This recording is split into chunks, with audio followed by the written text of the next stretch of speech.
दोस्तों, क्या आपने कभी सोचा है कि कैमरा कैसे काम करता है, या फिर चश्मे और दूरबीन जैसी चीज़ें हमें सही तरीके से देखने में कैसे मदद करती हैं। इन सभी के पीछे एक ही इंसान का नाम आता है, अल हसन इब्ने अल हैसम। इस्लामिक गोल्डन एज के इस महान वैज्ञानिक को फादर ऑफ ऑप्टिक्स यानी प्रकाश विज्ञान का जनक कहा जाता है। आज के इस वीडियो में हम जानेंगे कि ये महान वैज्ञानिक कौन थे, उनकी ज़िंदगी कैसी रही और उन्होंने दुनिया को क्या क्या दिया। तो चलिए बिना वक्त गंवाए शुरू करते हैं। अल हसन दोस्तों, अल हसन इब्न अल हैसम का जन्म 965 ईस्वी में इराक के बसरा शहर में हुआ था, जो उस समय इस्लामिक दुनिया का एक महत्वपूर्ण केंद्र था। उनका पूरा नाम अबू अली अल हसन इब्न अल हैसम था। दोस्तों, इब्न अल हैसम बचपन से ही पढ़ाई लिखाई में बहुत तेज़ थे। वे गणित, खगोल शास्त्र और भौतिकी में गहरी रुचि रखते थे। कहते हैं कि उन्हें ख़ास तौर पर ग्रीक वैज्ञानिकों जैसे अरस्तू और टॉलमी के काम में बहुत दिलचस्पी थी। दोस्तों, इब्न अल हैसम को विज्ञान में इतनी रुचि थी कि वे एक समय कहने लगे कि वे नील नदी को नियंत्रित कर सकते हैं, ताकि बाढ़ से होने वाली तबाही को रोका जा सके। ये सुनकर मिस्र के खलीफा अल हाकिम बिन अमरुल्लाह ने उन्हें अपने दरबार में बुलाया। मगर दोस्तों, जब इब्न अल हैसम मिस्र पहुँचे और वहाँ की नील नदी को देखा तो उन्हें एहसास हुआ कि ये काम उनके बस का नहीं था। खलीफा को ये सुनकर गुस्सा आ सकता था, इसलिए इब्न अल हैसम ने अपनी जान बचाने के लिए ख़ुद को पागल घोषित कर दिया। खलीफा ने उन्हें नज़रबंद कर दिया और यही कैद का समय उनके लिए सबसे ज़्यादा उपयोगी साबित हुआ। दोस्तों, कैद के दौरान इब्न अल हैसम ने अपने सबसे महान काम किताबुल मनाजिर बुक ऑफ ऑप्टिक्स को लिखा। यह किताब विज्ञान की दुनिया में एक बहुत बड़ा योगदान थी।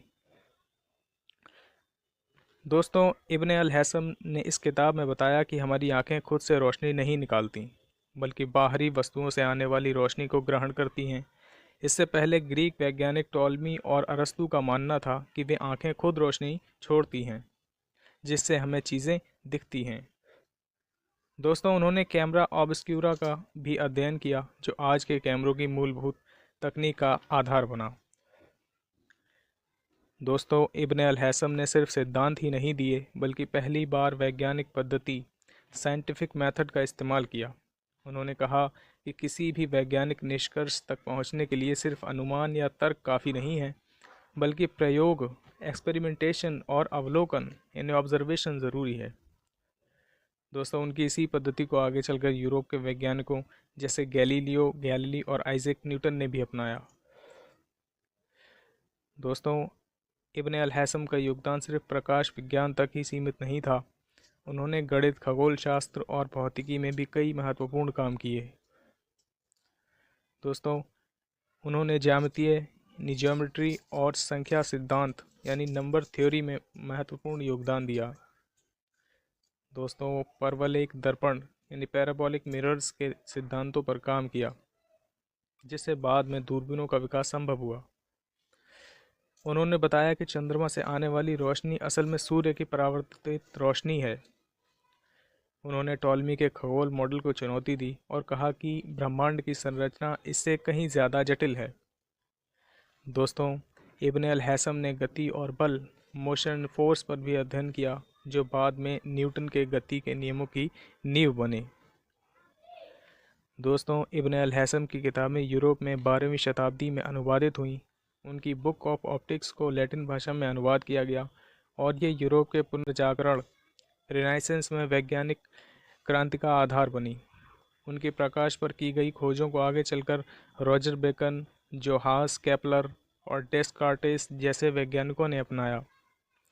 दोस्तों, इब्न अल हैसम का निधन 1040 ईस्वी में हुआ। वे एक साधारण जीवन जीते थे और अपने आखिरी दिनों तक विज्ञान में ही लगे रहे।